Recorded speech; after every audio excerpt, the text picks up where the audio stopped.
My parents fed my sister's kids expensive takeout, told mine to eat scraps, so I made one call, and chaos erupted. Ask the kids what they want, my mum said. That she wasn't talking about my kids, only my sister's. Mine were told to eat whatever scraps they could find in the kitchen. My sister laughed. My parents shrugged. So I took my kids to the most expensive steakhouse in town, and after one phone call, everything they thought they controlled exploded. By the time dessert hit our table, my phone was blowing up. My parents were in full panic mode. I'm a single mom of 2 amazing children, living in Chicago. I work hard, never ask for favors, and show up for everyone, especially family. But apparently, that loyalty doesn't go both ways. We were at my parents' house for a casual Saturday.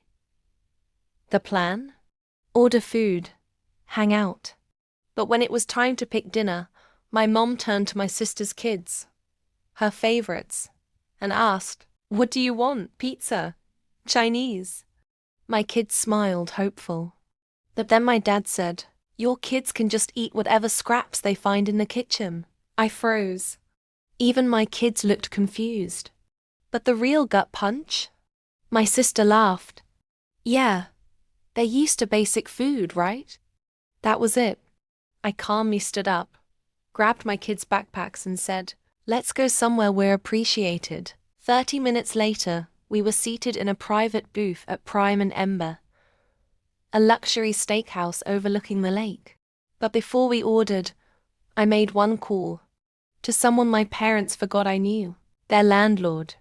You see, a few years ago I quietly bought a 35% stake in the property management company that owns their building. My parents never knew, so I called the managing partner and said, "Remember Unit 402? I need you to review the lease renewal status. And while you're at it, check for any unreported guests. I believe someone's been living there unofficially, because my sister, she and her kids had been secretly living rent-free in my parents' condo for months. A direct violation of the lease agreement." By the time the steaks hit our table, my phone lit up.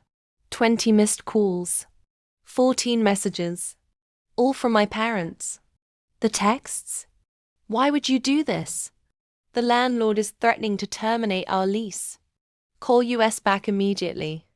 Apparently, a formal lease violation notice had just been delivered with a 30-day compliance deadline.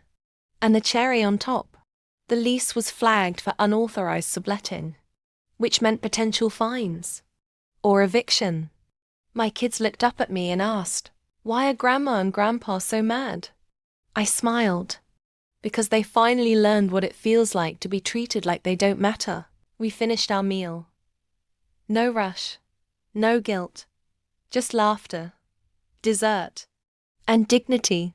If you love this real-life power play and want more stories where karma comes with a silver spoon, subscribe now, because next time, the villain might think they're in charge until they realize you're the one holding the pen to the story.